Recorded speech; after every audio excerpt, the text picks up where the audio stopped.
ప్రకారం అంటే శ్రద్ధను బట్టి మనిషి ఉంటాడు. యో యత్ శ్రద్ధ సహ సైవ. శ్రద్ధను బట్టి మనిషి. శ్రద్ధ ఎక్కడి నుంచి వస్తుంది? స్వభావం నుంచి వస్తుంది అని 3 రకాల శ్రద్ధలు చెప్పి ఇప్పుడు కర్మ యొక్క సాఫల్యం, కర్మ అది ఆధ్యాత్మిక పురోగమనం కావచ్చు, లేక భౌతికమైనటువంటి కర్మ కావచ్చు. ఏ కర్మ అయినా సఫలం అవ్వాలంటే అది శ్రద్ధతోనే చెయ్యాలి చెప్పాడు. మరి శాస్త్రం విషయం ఏమిటి?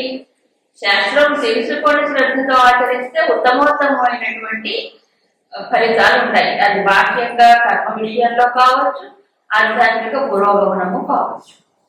కానీ శ్రద్ధ లేకుండా శాస్త్రయుక్త కర్మ చేసిన అది వ్యర్థమే. కాబట్టి శ్రద్ధ ముఖ్యం. ఎందుకంటే వ్యక్తిత్వంలో సారం కాబట్టి. అది సాత్వికమై ఉంటే ఇంకా మనిషి పురోగమనంలో ముందుకు వెళ్తాడు. ఇక తర్వాత అధ్యాయంలో భగవంతుడు ఏమి చెప్పలేదు. 17వ అర్జునుడు అడిగిన ప్రశ్నకు సమాధానం చెప్పి ఇక ఈయన అర్జునుడికి ఒక సందేహం కలిగింది. త్యాగం ఏమిటి, సన్యాసం ఏమిటి? 2 దగ్గరగా ఉంటాయి పదాలు. మామూలుగా సన్యాస స్థితిని త్యాగం అంటారు సాధారణంగా. కానీ దాంట్లో ఏదో కొంత తేడా ఉంది అని అర్జునుడికి అనిపించింది. లేక ప్రశ్న అడగడుగా 2 1 అని అనుకుంటూ ప్రశ్న అడిగే అవకాశం లేదు. కాబట్టి రెండిట్లో ఏదో కొంచెం తేడా ఉంది అని అర్జునుడికి అర్థమైంది. సన్యాసం అంటే అసలు నిజానికి అది తురీయాశ్రమం అంటారు సన్యాస స్థితి. అవునా? సంకల్ప త్యాగం ముఖ్యంగా చెప్పేది. అసలు భగవద్గీతలో ధ్యానానికి సంసిద్ధ స్థితిని యోగారూఢ స్థితి అన్నాడు. అంతేగా? యోగారూఢుడైనటువంటి వాడే ఏం చేయాలి? శమః అంటే ధ్యానాన్ని అభ్యాసం చెయ్యాలి. అప్పుడు యోగారూఢ స్థితి కావాలంటే సంకల్పాన్ని త్యజించాలి. సర్వసంకల్ప సన్యాసి అన్నాడు. అవునా కదా? అక్కడ సన్యాస స్థితి గురించి చెప్పాడు. సంకల్ప సన్యాసం అని చెప్పాడు. అదంతే కాదు. అవునా? అందుకు అది కొంచెం ఉత్కృష్టమైనది అనేటువంటి భావన ఉంది. అర్జునుడికి తెలుసు. మరి త్యాగం అంటే ఏంటి? మరి కర్మఫల త్యాగం చాలా అని చెప్పాడు అనేక చోట్ల ఈ భగవద్గీతలోనే. సో అందుకు రెండిటికి తేడా ఉంది ఏదో. అందుకని సన్యాసస్య త్యాగస్య చ తత్వం వేదితుం ఇచ్చామి. సన్యాసం యొక్క త్యాగం యొక్క తత్వం అన్నాడు. తత్వం అంటే అసలైన అర్థం, లోతైనటువంటి అర్థం. పైపైన అర్థాలు ఏమో డిక్షనరీ మీనింగ్ తెలుసుకోవచ్చు, అదేం లేదు. కానీ లోతైనటువంటి అర్థం ఏమిటి, దాని గురించినటువంటి తత్వం తెలుసుకోవాలి. సరే అడిగినప్పుడు భగవంతుడు అన్నాడు ఏమన్నా? కామ్యానాం కర్మణాం అంటే కామ్య కర్మలు అంటే వీటిని న్యాసం వదలటమే సన్యాసం. నిజమే, కామ్యకర్మలు వదలాలి, సంకల్పాలు వదలాలి. ఏ సంకల్పాలు? కామ సంకల్పాలు వదలాలి. కామ సంకల్పాలు వదిలితేనే కామ్యకర్మలు వదులుతారు. అవునా కాదు? మరి భగవద్గీతలో 6వ అధ్యాయంలో ప్రిపరేషన్ చెప్పిందంతా అది. ఏం వదలమన్నాడు అక్కడ కూడా? 6వ అధ్యాయం ధ్యానం అంటారే ముందు కామ సంకల్పాలు వదిలితేనే కదా. ఎందుకంటే ఏదైనా కోరికతో కర్మ సంకల్పం చేసినా కర్మ చేసిన తత్సంబంధమైనటువంటివన్నీ ఏమవుతాయి? బంధిస్తాయి, చుట్టుకుంటాయి. అందుకు చెప్పాడు. అందుకని కామ్యకర్మలు అన్నాడు. అంటే నిష్కామ కర్మ చేయొచ్చు అనేలా. కామ్యకర్మలు వదలమన్నాడంటే నిష్కామ కర్మ చేయొచ్చు. అది తర్వాత కూడా అదే చెప్తారు. తర్వాత మరి త్యాగం అంటే ఏంటి? సర్వకర్మ ఫలత్యాగం అన్నాడు. సర్వకర్మలు అని అంటే అది ఏ కర్మ అనేది చెప్పండి. సర్వం అంటే ప్రణవం అంటే అన్ని వస్తాయి.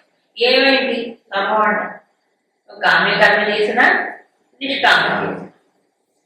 నిష్కామంలో అయితే కర్మఫల త్యాగం అసలు ముఖ్యమైన అంశం. కర్మఫల త్యాగం ముఖ్యమైన అంశం నిష్కామ కర్మలో. ఈ కామ్య కర్మల్లో కూడా అని ఇక్కడ అర్థం చేసుకోవాలి. సర్వకర్మలు అన్నాం. విశుద్ధ కర్మల గురించి మాట్లాడక్కర్లేదు, మాట్లాడే పని లేదు. ఇక నియత కర్మలు ఉన్నాయి. నియత కర్మలు అంటే తప్పనిసరిగా చేయవలసినటువంటి కర్మలు ఉంటాయి. నియత కర్మ అది కూడా తర్వాత వస్తుంది ఆ విషయం. సో తప్పనిసరిగా చేయవలసినటువంటి కర్మలలో కూడా ఈ ప్రస్తావన ఇక్కడ లేదు. కానీ సర్వం అన్నప్పుడు అన్నింటినీ మనం కన్సిడర్ చేయాలి, అన్ని కర్మలు అని. అప్పుడు నియత కర్మ అంటే ఏంటి? తప్పనిసరిగా ఆబ్లిగేటెడ్ డ్యూటీ కర్మలు ఉంటాయి. దీంట్లో కూడా కర్మ ఫలితములను ఏం చేయాలి? త్యాగం చేయాలి. సర్వకర్మ ఫల త్యాగం 12వ అధ్యాయంలో కూడా చెప్పింది అది. ఎందుకంటే ఏమవుతుందంటే ఈ నియత కర్మ కూడా సక్రమంగా ఆచరిస్తే ఏమిటి, ఆచరించకపోతే ఏమిటి, అది కూడా ఉంది. నియత కర్మ అంటే తప్పించుకోవడానికి లేదు. అదేట ఆచరిస్తే ఏమైనా పుణ్యం వస్తుందా, ఆచరించకపోతే నష్టం వస్తుందా? ఒక మీమాంస ఒక ఉంటుంది. ఇప్పుడు నియతం అనే మాటలోనే అంటే నియతం అంటే ఏంటి? నిత్యము చేయాల్సినది తప్పనిసరిగా అప్పుడప్పుడు సందర్భాన్ని బట్టి ముఖ్యంగా విశేషంగా చేయవలసినటువంటి కొన్ని ఉంటాయి. తప్పనిసరిగా చేయాల్సినటువంటివి నియత కర్మ చెప్పబడుతుంది. అప్పుడు తప్పనిసరిగా చేయాల్సింది చేయకపోతే ఏమవుతుంది? నష్టం వస్తుందనేగా, నష్టపోతాడనేగా. కాబట్టి చేయవలసింది చేయకపోతే పాపం, అవునా? చెయ్యాల్సింది చేయకపోతే పాపం, చేయకూడదు చేస్తే పాపం, అంతేనా? మరి చేయవలసింది చేస్తే పుణ్యం వస్తుందా? చేయకపోతే పాపం వస్తుంది, కరెక్ట్. చేస్తే పుణ్యం వస్తుందా? దానికి ఏమైనా ఫలితం ఉంటుందా నిత్యకర్మ చేస్తే అని ప్రశ్న అడగటం ఎట్లా ఉంటుందంటే, ఇప్పుడు కర్మ చేసినప్పుడు ఏ కర్మ అయినా సరే దానికి ఒక రిజల్ట్ అనేది ప్రపంచంలో ఉండి తీరుతుంది తప్పకుండా. ఇది నియమం. కాబట్టి నిత్యకర్మను చక్కగా నిష్ఠగా ఆచరిస్తే కూడా కొంత మనిషికి ఏమవుతుంది, లోపల మార్పు వస్తుంది, బయట కూడా కర్మ చేయ కొంత పుణ్యం వస్తుంది. కానీ ఇక్కడ ఏమంటారంటే నువ్వు చేసే నిత్య కర్మలో కూడా కర్మఫల త్యాగం, అది కూడా కర్మఫలం, అది కూడా కర్తవ్య దృష్టితోనే చెయ్యాలి, అది కూడా కర్తవ్య దృష్టితోనే. అందుకు సర్వకర్మ ఫల త్యాగం. అటు కామ్య కర్మలు, ఇటు నిత్య కర్మలు, నిష్కామ కర్మ సరే సరే ఆ రకంగా త్యాగం.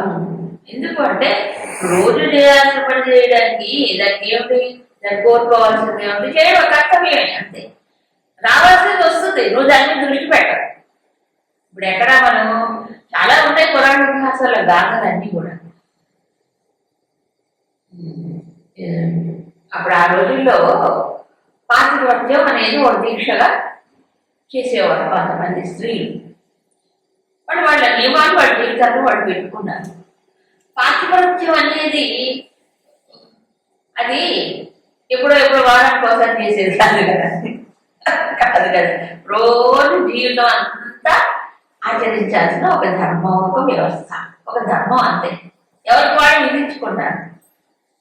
అది నిత్యకర్మ అనడానికి లేదు, నైమిత్తికం అనడానికి లేదు, వాళ్ళు పెట్టుకున్న ధర్మం. కాబట్టి ఆ సేవా ధర్మం ఏదైతే ఉన్నదో అది చేయడం వల్ల వాళ్ళకి ఎంతో లాభం పొందారు. వాళ్ళు లాభం అంటే ప్రయోజనం. ఎంత లాభం అంటే వాళ్ళు పొందిన ప్రయోజనము బ్రహ్మ విష్ణు మహేశ్వర దేవతలు కూడా వచ్చి నిలబడతారు. సతీ అనసూయ అంటే లేదా మనం ఇంకా చాలా మంది ఉన్నారు. దాని గురించినటువంటి డీటెయిల్స్ ఇప్పుడు పోకూడదు, సందర్భం కాదు మనకి. కానీ ఎంత ఎంత ఉన్నత స్థితికి ఎదిగారు వాళ్ళు. సుమతీదేవి కానీ, లేకపోతే అనసూయాదేవి కానీ, సరే సీతాదేవి చెప్పనక్కర్లేదు అనుకోండి, ఇలా వీళ్ళందరూ కూడా. ఎందుకు కారణం ఏమిటి అని అంటే వాళ్ళు చేసింది ఉత్కృష్టమైన దృష్టితో వాళ్ళు చేశారు. అది ధర్మమే అయినప్పటికీ ఎన్నో దృష్టివే. దాని నుంచి వాళ్ళు ఏమీ కోరుకోలేదు, కర్తవ్య నిష్ఠతో చేశారు, కర్తవ్య నిష్ఠతో చేశారు. కర్తవ్య నిష్ఠ చేయగలిగి ఏమైంది వాళ్ళకి ఉన్నత స్థితి కలగలేదా? కలిగింది. వాళ్ళని కోరుకోలేదు అంటారు కర్తవ్యం. అలా ఏంటంటే పూర్వం ఇదంతా కూడా సహజంగా ఉండేది ఆ కాలంలో. రోజు చేసే పని కోరుకోవడం ఏంటి? ఇప్పుడు ఈ రోజుల్లో ఏంటంటే ఈ తర్వాత వస్తుంది త్యాగం. అందుకని భగవంతుడు చాలా క్లియర్ గా చెప్పాడు, రోజు చేసేదాన్ని చేయడానికి బతుక ఈరోజు అంటారు మేమేం చేయమండి అసలు వాటికి జడం మరి ఎంత బాగుపడనుకో ఏం మాకు సెలవు ఉంటుందా? మీకు ఆదివారాలు సెలవు అంటే మాకు కూడా సెలవే, వాటి ఇంటికి కూడా సెలవు. వచ్చేసారు అవన్నీ మొత్తానికి వచ్చాయి. ఏం చెప్పండి, రోజు చేసే పనికి కూడా అదేదో పెద్ద గొప్ప సేవ అనుకుంటున్నాను. అది రోజు చేయవలసిందే. అది స్పెషల్గా ఏదో గొప్ప సేవ అనుకొని మాకు దానికి ఏదో ఫలితం కావాలనుకొని మేము ఎందుకు చేయాలి? ఇక ఎలాంటివన్నీ పిచ్చి ఆలోచనలు వస్తుంది, వేరు ఆలోచనలు వస్తున్నాయి వచ్చాయి. అందుకు తల్లి పిల్లలకు అన్నం పెట్టడము ఒక లోక సేవ. అది ఇంట్లో ఉన్న పెద్దవాడికి పక్కన చేసి పెట్టడం ఒక పెద్ద లోక సేవ. అది మీరు కనీస కర్తవ్యం ఏం చేస్తారు చదువుకోండి, కనీస కర్తవ్యం కదా. అది కూడా ఏంటో గొప్ప దాన్ని కూడా పెట్టుకోవాలి అనే స్థితికి వచ్చేసాడు. అవునా? అందుకే చెప్పాడు అసలు దీని నుంచి ఏది కోరుకోకపోతేనే నిత్యము చేసేదాన్ని చేస్తే దానికి కూడా ఫలితం ఉంటుంది. నువ్వు కోరుకోక్కర్లేదు, కానీ ఇక్కడ మానసికంగా దాన్ని కోరుకోవడం నాకేమొస్తుంది అనే కోరిక రావట్లేదు. ఇలాంటి పిచ్చి ఆలోచన వస్తుంది అంతేగా మరి. అందుకు రేపటి సర్వకర్మ ఫలత్యాగం. నిత్య నైమిత్తిక కర్మల విషయం కానీ, కామ్య కర్మల విషయం కానీ, తర్వాత నిష్కామంలో కూడా ఇది సహజమే. కాబట్టి సర్వకర్మ ఫలత్యాగం. మరి ఏమిటి తేడా? ఈ కర్మ ఫలత్యాగం అనేది అభ్యాసం చేస్తే కర్మ చేసేటప్పుడు ఫలితం మీద దృష్టి లేకుండా చేయడం, చేయవలసిన పని మీదే దృష్టి పెట్టడం. వివేకవంతుడు మాత్రమే ఈ రకంగా ఆలోచిస్తాడు. బుద్ధిహీనుడు ఫలితం మీద దృష్టి పెట్టాడు, పని మీద పెట్టడం. అంతేనా కాదా? బుద్ధిహీనుడు ఏం చేస్తాడు? ఫలితం మీద దృష్టి పెడతాడు, పని ఎడగొట్టుకుంటాడు. వివేకవంతుడు చేసే పని మీదే దృష్టి నిలుపుతాడు, ఫలితం మీద దృష్టి పెట్టాడు. ఇది ఇంటెలిజెంట్ మ్యాన్ చేయవలసిన విధానం ఇదే. వివేకవంతుడు ఎప్పుడు, అవునా, ఎనర్జీ వేస్ట్ అయిపోవట్లే వాటి గురించి వీటి గురించి ఆలోచిస్తే. ఎప్పుడు ఏమొస్తుందా ఎంత వస్తుందా, ఎప్పుడు వస్తుందా. ఇవన్నీ ఎనర్జీ వేస్టేజ్ కదా. అందుకని ఏం చేయాలి?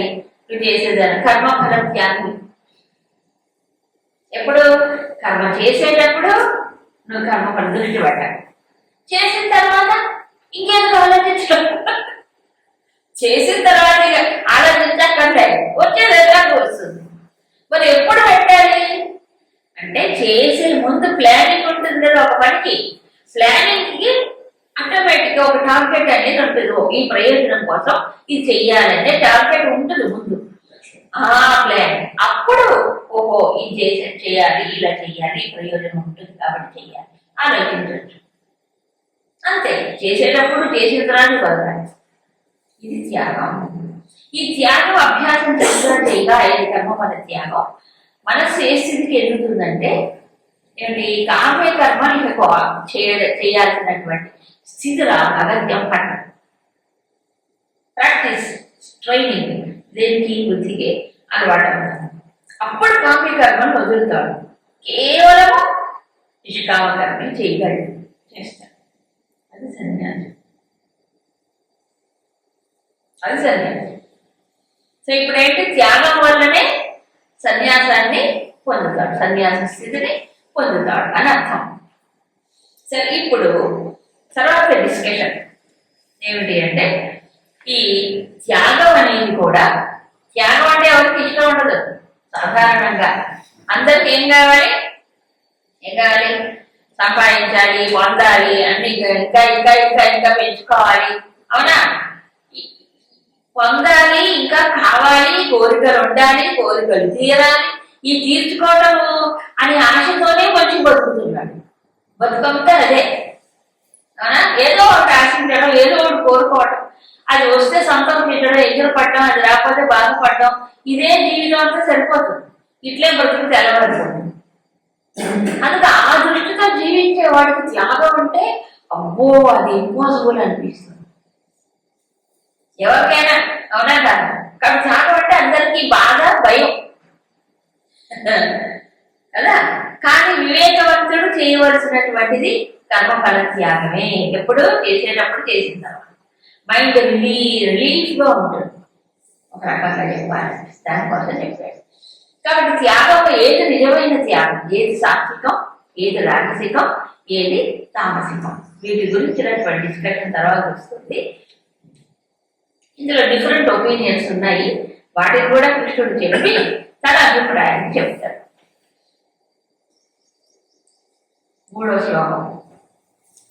త్యాజ్యం దోషవనిత్యేతే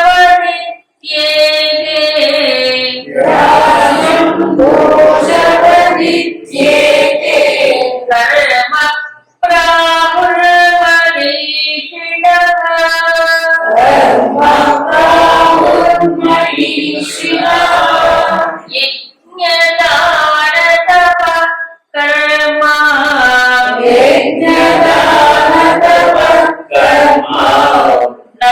నత్యాజ్యమితి చాపరే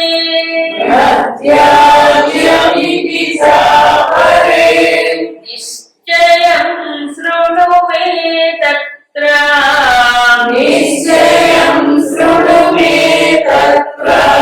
త్యాగే భరత సత్తమ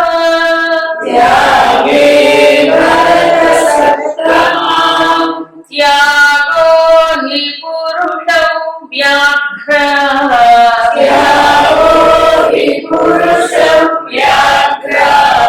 త్రివిధం సంప్రకీర్తితః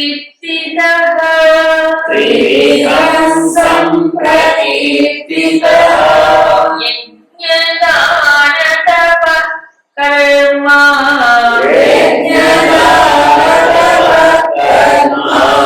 నత్యాజ్యం కార్యమేవ తత్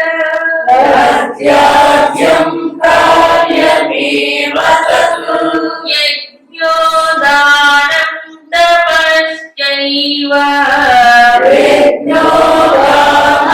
తపశ్చైవ పావనాని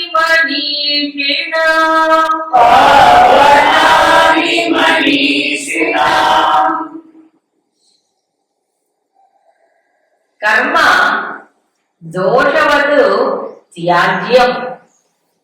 కర్మ దోషాన్ని మనం ఎలాగైతే వదిలేస్తామో కర్మ కూడా త్యాజ్యం, త్యజింపదగినది అని ఏకే మనీషిణ ప్రాకు. కొంతమంది చెప్తుంటారు, కొన్ని శాస్త్రాలలో కొంతమంది చెప్తుంటారు దోషాన్ని మానవుడు వదిలిపెట్టాలి, గుణాన్ని మాత్రం స్వీకరించాలి.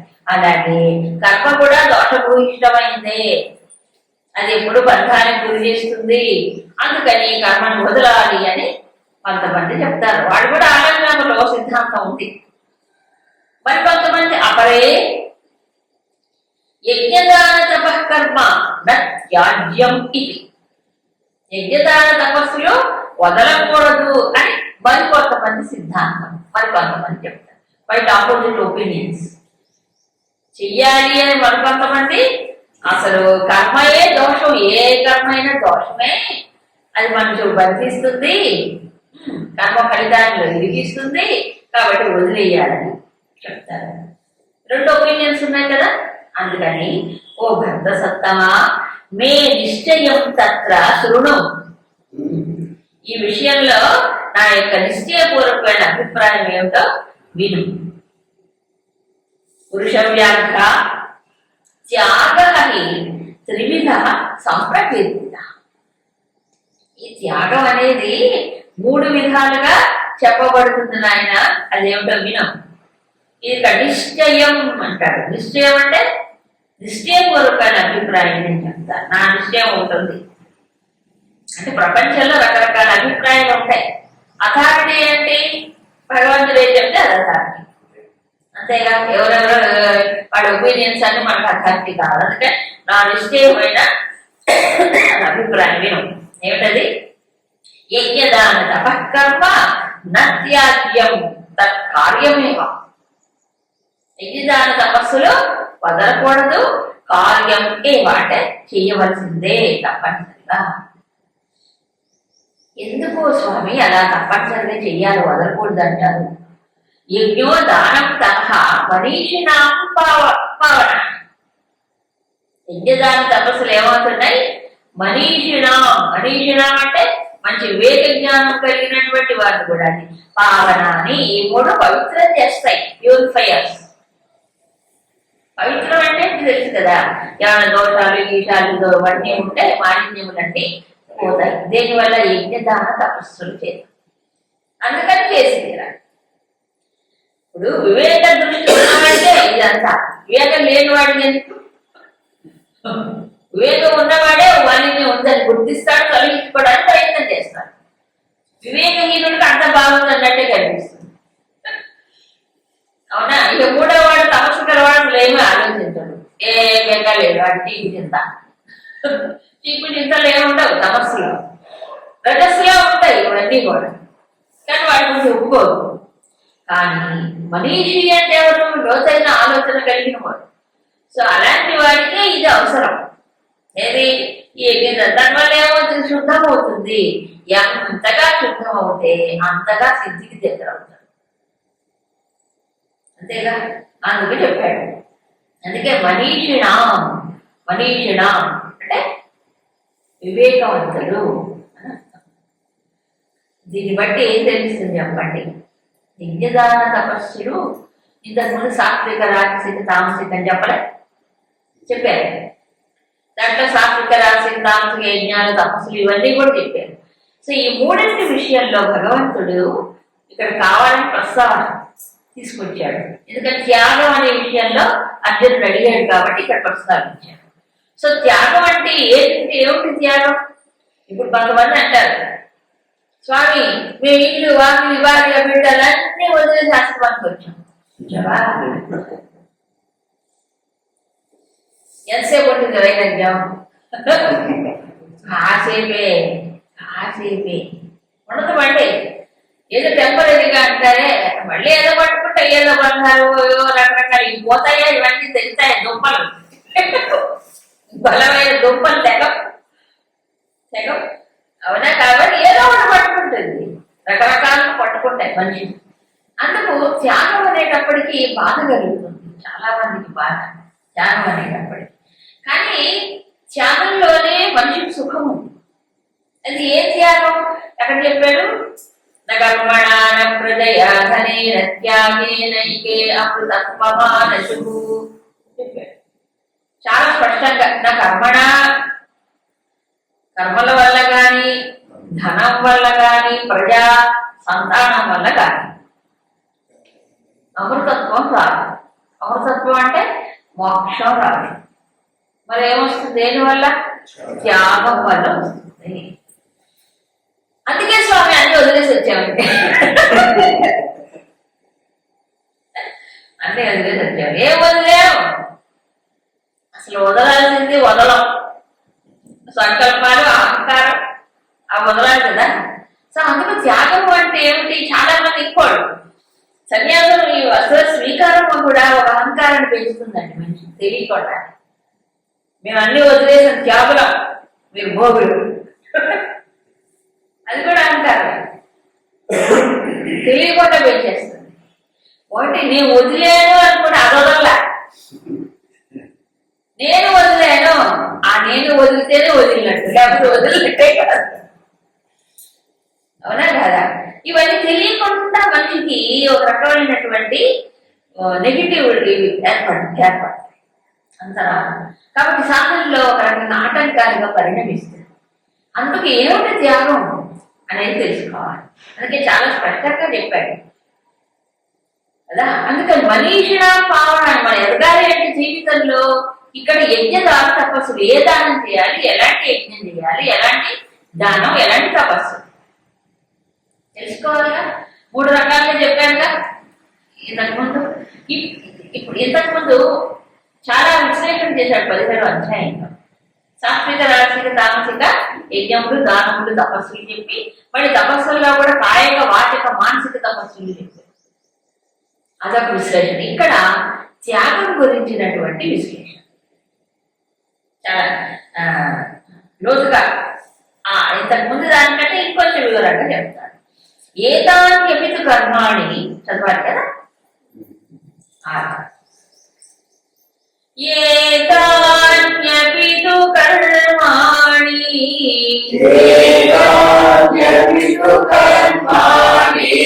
సంగం త్యక్త్వా ఫలాని చ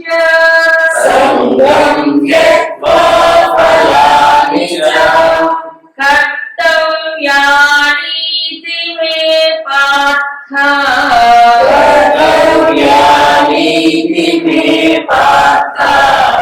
నిశ్చితం మతముత్తమం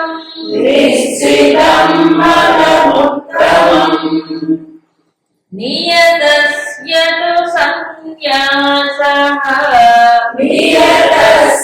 తు సన్యాసః కర్మణో నోపపద్యతే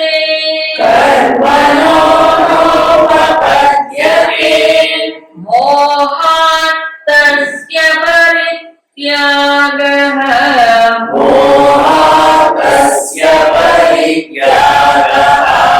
తామస పరికీర్తితః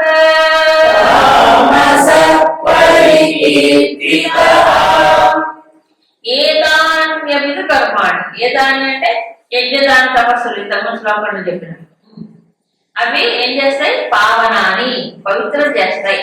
కాబట్టి వివేకవంతులైనటువంటి వాళ్ళు కూడా విద్వాంసులైన ఈ మూడింటిని వదలకూడదు. కార్యమేవ చేయవలను. పవిత్రం చేస్తుంది కాబట్టి అవి చెయ్యాలి. ఈ చేసి పవిత్రం కావాలంటే ఎలా చేయాలి? ఏదాన్యపితు కర్మాణి ఈ 3 కూడా సంగం త్యక్త్వా ఫలాని త్యక్త్వా. ఎలా చేస్తే పవిత్రం అవుతాయి? అంతఃకరణ వృద్ధి జరుగుతుంది. 1 సంగం, 2 ఫలం. ఈ 2 వదిలి చేయాలి. కర్తవ్యాన్ని ఇది నా కర్తవ్యం అనే దృష్టితో చేస్తే పాఠ. ఇది నా యొక్క నిశ్చితం ఉత్తమం మతం. 2 చదివాడు. ఇది నా యొక్క నిశ్చయపూర్వకమైన ఉత్తమమైన అభిప్రాయం. ఎన్నిసార్లు చెప్తే విసుగు లేకుండా చెప్తాను భగవంతుడు. నిశ్చితం, తర్వాత ఉత్తమం మతం. ఇది నా అభిప్రాయం. ఎవరైనా సరే జీవితంలో బాగుపడాలంటే, వికాసం కావాలి అంటే, ఆధ్యాత్మికంగా వ్యక్తిత్వం ఎదగాలి అని అంటే, శాంతిని పొందాలి అని అంటే ఇది అవసరం. యజ్ఞదాన తపస్సులు ఎవరి స్థాయిలో వాళ్ళు చెయ్యాలి. కానీ దాంతో సంఘం ఉండదు, సంఘభావం. రెండోది ఫలితం పైన దృష్టి లేకుండా లేదు. ఫలితం పైన దృష్టి యజ్ఞం చేసినా, దానం చేసినా తపస్సు. ఎందుకంటే తపస్సులు కూడా చూసాం పూర్వకాలంలో. తపస్సు చేసి దాని వల్ల శక్తిని పొంది ఆ శక్తి ఉపయోగించుకొని చెడిపోయిన వాళ్ళు ఉంటారు. శక్తుల కోసం తపస్సులు చేసేవాళ్ళు ఉంటారు. అవునా? కొన్ని శక్తి రాగానే దాన్ని ఉపయోగించి ఏదేదో చేస్తుంటారు. అదంతా భ్రష్టమే. అంతా సంపాదించిన డబ్బు ఖర్చు పెట్టినట్టుగా తపస్సు చేసి కనుక కోరుకుంటే ఏమవుతాడు? వాడు మళ్ళీ నష్టపోతాడు. అవునా? అందుకే రామాయణ కాలంలో చూడండి, తపస్సులు చేసి వాళ్ళు తపస్సు ద్వారా ఏం పొందాలి? సాత్వికులు ఎప్పుడైనా తపస్సులు చేసినప్పుడు భగవత్ ప్రాప్తి కోసమే చేస్తారు. అంతే, ఇంకో లక్ష్యం ఉండకూడదు. ఇంకో లక్ష్యం ఉన్నదంటే అది ఏం తపస్సులు అయిపోతాయి?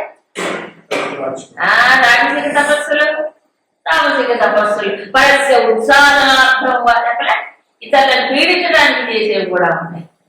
తర్వాత ఏదో కోరికతో వాళ్ళు కావాలి, ఇంకోవాలని వరాలు కోరుకుంటే అక్కడ తపస్సులు చేసి అది రాజసికం అయిపోలా. అందుకే చలం అధ్రువం అంటాడు. అది ఎప్పుడు నిలవదు. అలాంటి తపస్సులు ఎక్కువ కాలం చేయలేరు. కానీ అలా కాదు కదా, జీవితం యావత్తూ చేయాలి, ఎన్ని జన్మలైనా చేయాల్సిందే భగవత్ ప్రాప్తి కోసం. ఇది మా అప్పుడు కొద్ది రోజులు చేసేటువంటి వ్రతాలు కాదు, ఏమి కాదు, ఎప్పుడు చేయాలి. అది ఏమవుతున్నప్పుడు కోరుకుంటే అలా వస్తుంది. అందుకే సంఘం చెత్వ ఫలం చెత్వ, ఫలాన్ని చెత్వ. ఏది యజ్ఞము కానీ దానము కానీ తప్పు అని చెప్పి కర్తవ్యాన్ని ఇలా ఎందుకు చేయాలి? కర్తవ్యం చేయవాలి కాబట్టి చేయాలి. నేను మనిషిని కాబట్టి, అవునా, మనిషిని కాబట్టి చేయాలి. మనిషిగా కాకుండా మనిషి యొక్క పరమార్థం వేరు కదా, జీవిత లక్ష్యం పరమార్థం వేరు కదా. ఆ పరమార్థాన్ని అందుకునే వరకు చేయాల్సింది. మధ్యలో పక్కదాన్ని పెట్టిందో చూపు, అది కావాలనిపిస్తుంది, అది ఇది కోరుకుంటాడు, అక్కడ అయిపోయింది వెంటనే. పరమార్థం దృష్టిలో పెట్టుకొని ఇది నా కర్తవ్యం కాదు చేయాలి చెప్పాడు. ఇంకోటి ఏంటంటే ఈ ఫలం ఉంది చూసారా, ఈ ఫలాన్ని గురించి చెప్తేనే ఇన్స్పిరేషన్ వస్తుంది మనిషికి. అందుకే టీవీలు అంటే అవే ఉంటాయి. అంటే ఒకట్లేంటి పాపం, మరి తమగుణంలో పడిపోకుండా ఒక సమాజాన్ని రక్షించేది ఇవి. ఎందుకంటే ఈ ఫలితం వస్తుందా లేదా మంచి పని చేస్తాడు కదా వాడు, అందుకని పురాణ ఇతిహాసాలు కూడా ఎంకరేజ్ చేసేది. ఎందుకంటే జనరేషన్ సమస్యలో కూరుకుపోకూడదు, ఏదో మంచి పని చేస్తూ ఉండాలి, అట్లా అయినా వాడు ఇదిగా ఉంటాడు కాబట్టి చెప్పారు. కానీ నిజానికి ఆధ్యాత్మిక పురోగమనానికి ఇది ఆటంకం. ఏది? ఫలాపేక్ష. ఇంకోటి ఎందుకు ఫలం చెత్వ అని ఇన్సార్లు చెప్పారంటే, ఫలం అనేది భవిష్యత్తులో వచ్చేది కదా, అవునా కాదా? ఈ యజ్ఞాన్ని తపస్సులు ఇప్పుడు మనం వర్తమానాల్లో చేస్తున్నాం, అవునా? భవిష్యత్తులో రాబోయే ఫలం గురించి నువ్వు ఇప్పుడు ఎందుకు ఆలోచించాలి? ఇప్పుడు చేయవలసింది ఏమిటి? కర్మ గురించే ఆలోచన ఉండాలి. రాబోయే దాని గురించి ఆలోచిస్తే వేస్ట్ అయిపోతుంది, ఎనర్జీ వేస్ట్, టైం వేస్ట్, దృష్టి చెదిరిపోతుంది. అందుకు చెప్పాడు. అయితే నియతం అనే విషయాల్లో ప్రస్తావన